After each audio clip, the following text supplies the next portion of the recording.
We just took an amazing bike and sail trip along the Turkish coast. It was unbelievable.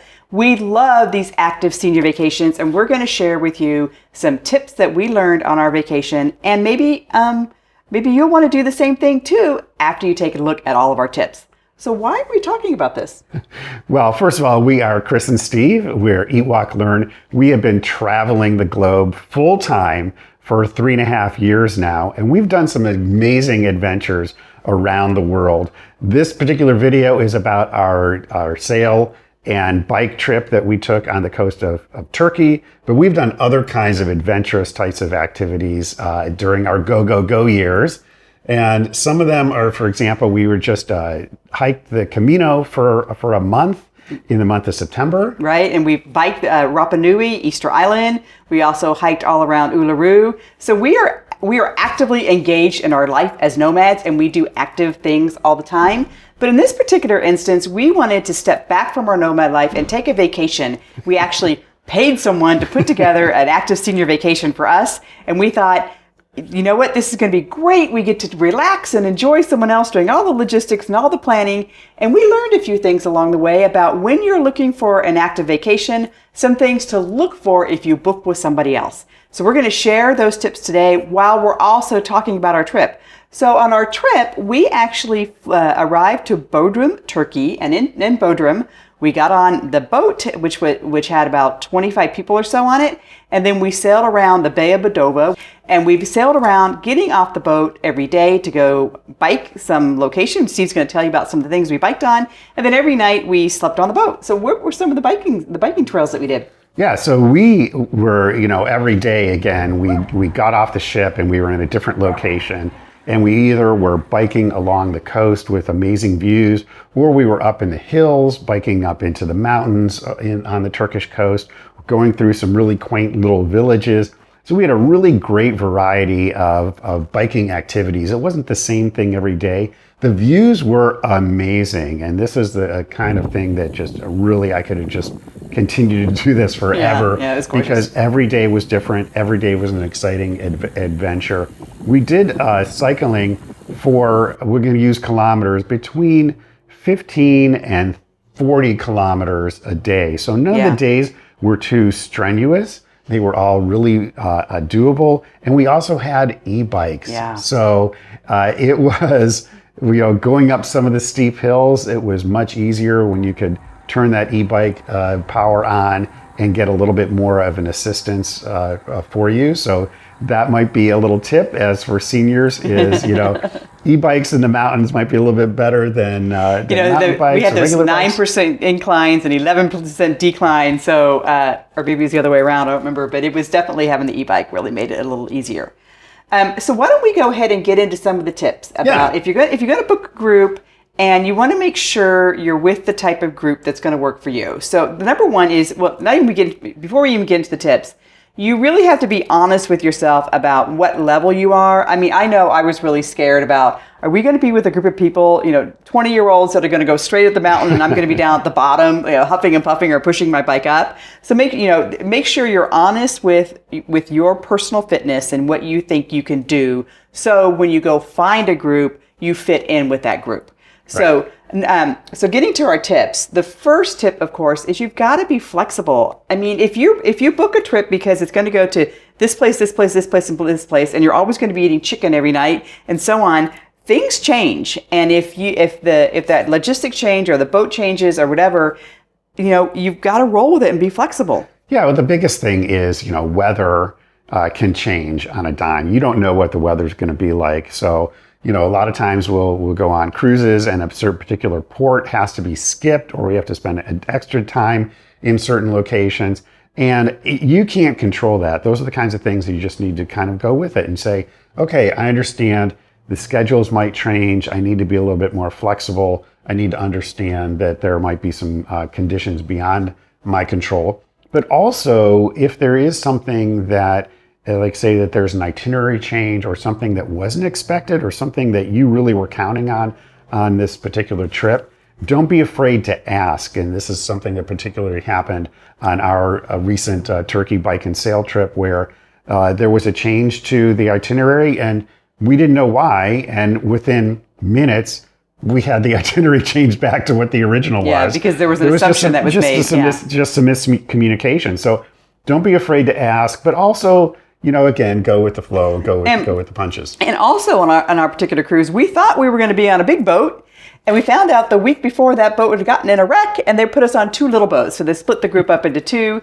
The pro was we were on smaller boats with smaller groups of people. The con, of course, was, we missed the big, nicer boat that we thought we were going to be on. And, if you're with other people that you're traveling with, a con might be you get split up. So anyway, and number 2, make sure on the communication. Now, I know, like I always fear, I speak English and Spanish, but I certainly don't speak Turkish. And I always fear that I'm not going to be able to communicate with not only the people that are on the boat with me, but with the crew and so on. So the con of not being able to speak the other language is you may feel isolated and alone if you don't have an ability to speak and communicate with other people. Yeah, absolutely.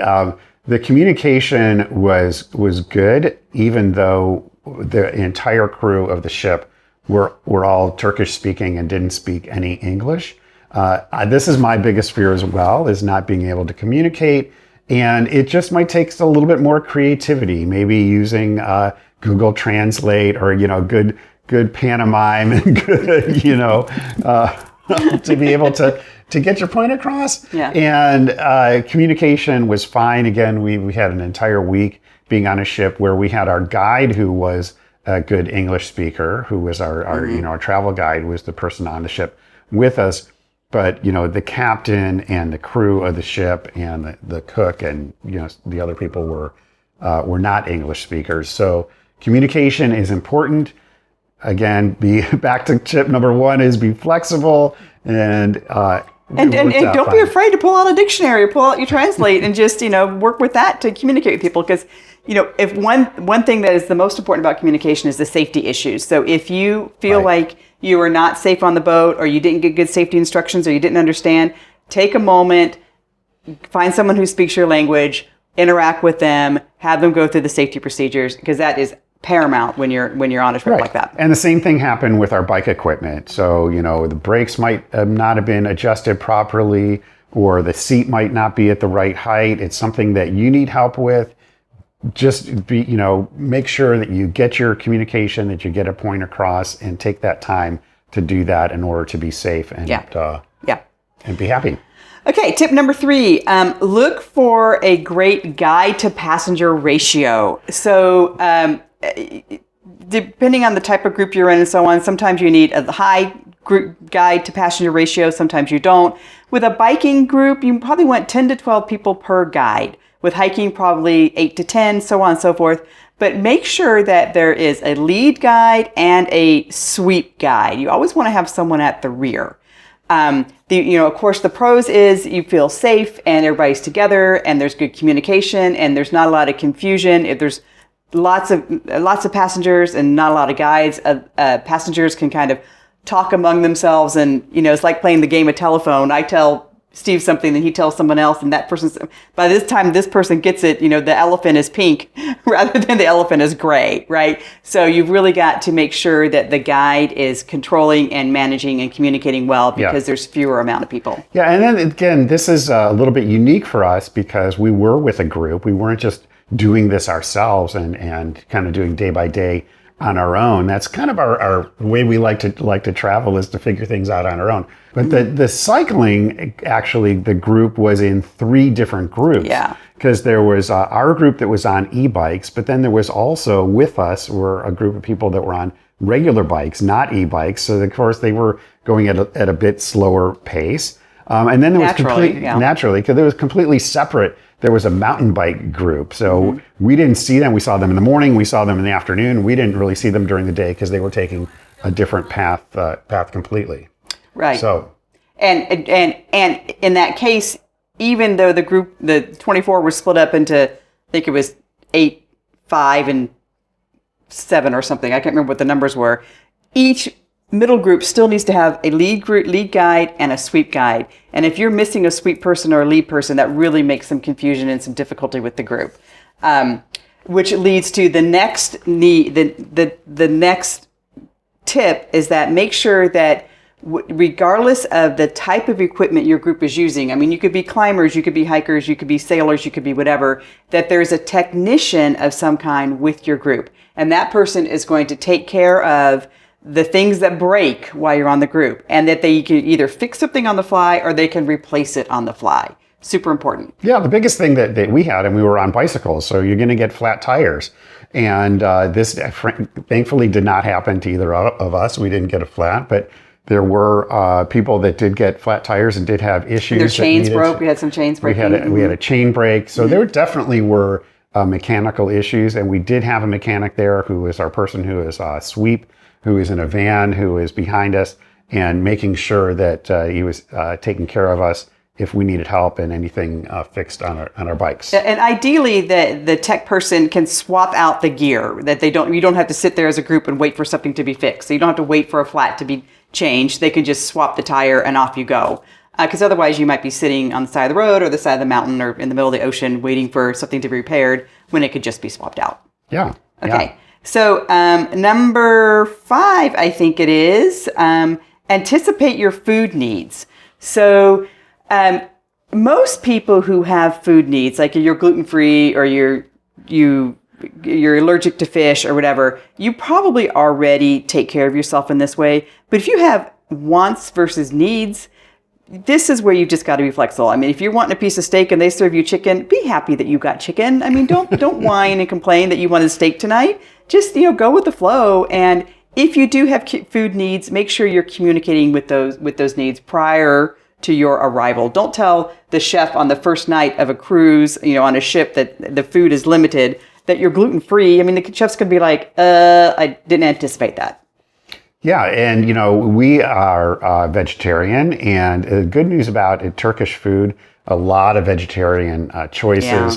So we were able to manage that very fairly easily. But there definitely were situations where we wish we had more food options. And again, because we were with a group, we are doing everything that the group was doing. So the ability to go to a different restaurant or the ability to swap out some food for something that fits what your needs are is very important. And I also think about we walked the Camino. We were walking across Spain for a month, and food choices can be very challenging when you're on a trip like that, because you're walking, and what's along the way, along that path, is what you have. Those are your choices. Yeah. Yeah. So the last tip, which I think is probably the tip that people worry about the most, and that's where you fit in, is your ability and is your level what will fit in with the group. So if you're a hiker and the most you've ever hiked is 10 miles and you're on a trip that's doing 20 miles a day, that's not the trip for you. Don't kid yourself in thinking, 6 years ago I hiked the Grand Canyon and today I'm ready to hike the Great Glen Way. No.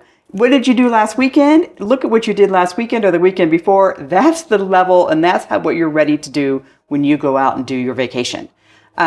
Also, make sure that on the vacation that you're on has the level or accommodates for different levels. Like you were saying, we had the 3 different bike types, right? Right. We had 3 different bike types, and everybody was, either going on a different route or at a different speed.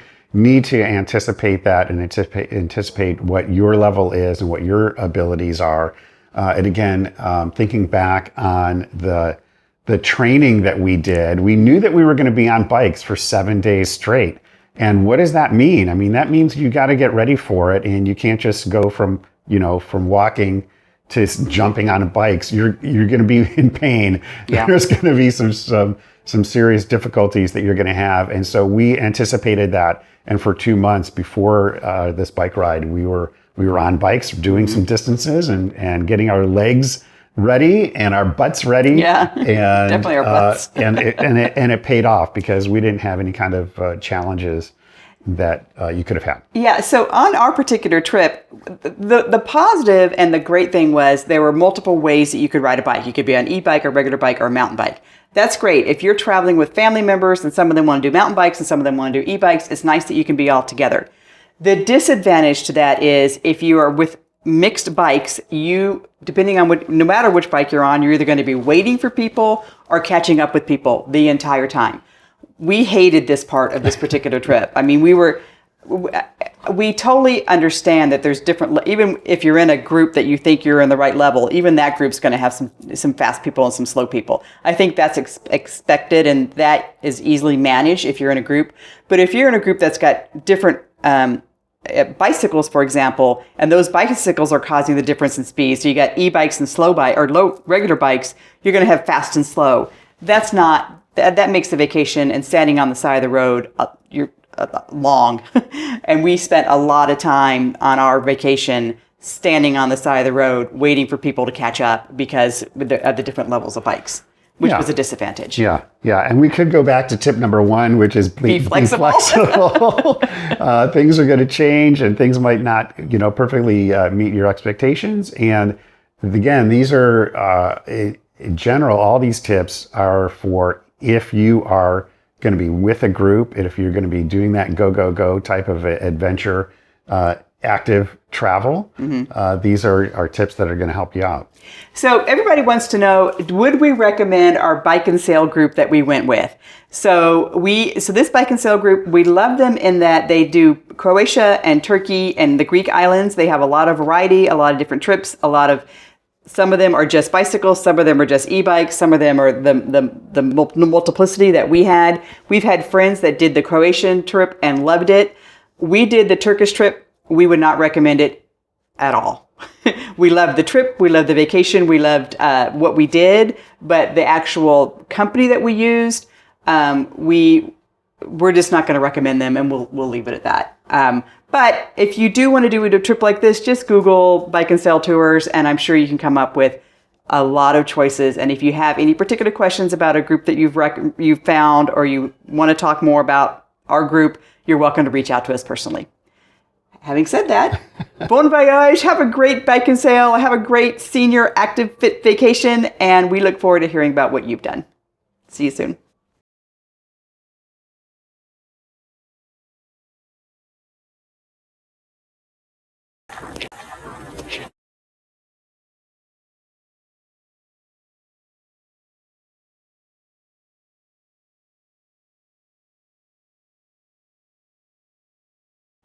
Are you happy? I'm very happy. Okay. My blood pressure is not high. Okay.